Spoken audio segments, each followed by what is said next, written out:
I forgot where we were. No, seriously. Again, I was saying, well, we got the wheels off. We're going to put a little bit of anti-seize grease around here and on the studs. We got a bad flex hose here. It's not releasing the brakes.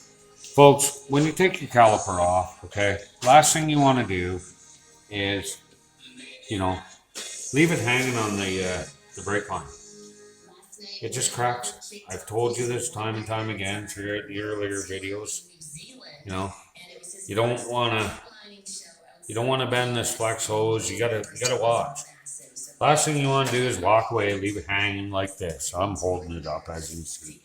There's nothing on it. Well, you don't want to bend it off right there. You can hang it up on here. That's fine. But guess what? You're gonna go over to the other side. You're gonna swing the wheel, and guess what? Boom, down the brakes. So if you insist on doing this, grab yourself a bungee cord, hook it in here, go around the strut, do the deal. Grab a coat hanger, wrap it around one of the wraps of the coils, put a J hook in it, hang it up so it stays there. It's out of the way. Nothing worse than you get in here and you're doing the deal and it falls down, hit your fingers, and you're walking around like this for the rest of your life. Not good. Can't even pick your own nose.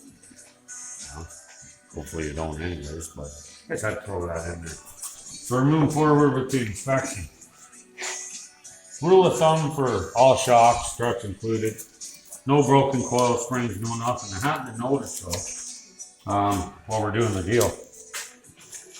Oil. So I lift this up. There's oil in here. I don't know how well you can see it. Let me grab my light, shed a little bit on the situation.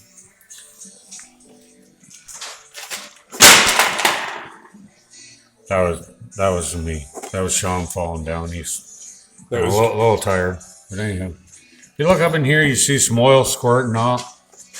I don't know if Shawn's got a good camera angle or not. We probably could let the hoist down, but anywho, he's in there. See this oil right down here? Shoot on my finger angle, yeah. So there's oil obviously coming out and moving down here. It's running down. So what we've got is we got a seal blowing out of the top of the strut. Rule of thumb for safety. As long as it's hooked up top and bottom and no leaks, it passes. Well, guess what? A leaky old strut here, so get down the road and it's doing this. Well, we're not down in, Southern California on Rodeo Drive, being one of those 64 Impalas, incidentally, that I'd love to have. We don't want to go down the road like this after a bump. That's not cool. You lose ability to steer, or the SN can kick out on you. All kinds of stuff, tire wear, not good.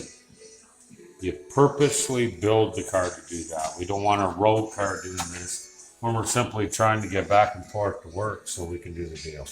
So this strut will be condemned on safety. Unfortunately, not much we can do. So we'll take a pause. I'm going to put this back together. We're running a little short on memory. Shawn don't remember how to clear his phone. Jerk. And music going in the background. We like to, sing our own versions of stuff while we're working away. So I'm going to put this back. Shawn used to be a boxer. Clearly, I'm hitting the speed back there. We're just going to give her I'm a bad man technique. Yeah. I used to be a boxer, right? Boxed apples and oranges down at the corner store. There's the technique. Anywho, you got lightning fast hands there. You can even give her, whatcha? Danielson, you dance around. You concentrate, focus, power. Anywho, she's all tightened up. Caliper slides are good. She moves back and forth. Right down the strut.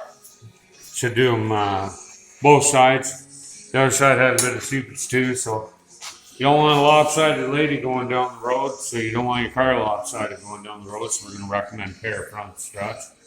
Best way to do it, being the car has 173,000 on it. Suggestion is you replace your struts and shocks every 80,000 K according to Monroe. I'd recommend a quick strut. Reason being, strut's bad, coil's relaxed. This upper mount here, if you look right in here, Shawn, I'm noticing this little jounce rubber. There's pieces of the rubber tore off. So it's off-centered. You can see it up here, you know. There's a bearing plate up there. And nothing worse when you're sitting still and you turn the wheel and you hear twang, twang, twang, twang. Oh, that was my elbow. But perfectly timed. Anywho, tendonitis flared up. You turn your wheel and it's twang, twang, twang, twang, twang, twang, twang. And you get a memory steer. That's that bearing up top there. Wheel rotation. All the dirt and sand and corruption gets thrown up in there. Spot you can never really wash out properly no matter how hard you try. So pay the extra, get a quick strut. Most times they're lifetime warranty. You know, you get your KYBs, your Monroes, your OE Spectrums, whatever. I mean, sky's the limit. You get what you pay for, so remember that. Put a lifetime warranty one in it. Last one you'll buy if you plan on having your car. Do yourself a, rid yourself of a whole multitude of sins. Anyways, we're going to take a pause for the cause. We're going to move back to the back and show you how to do that. Be right back. Thank you.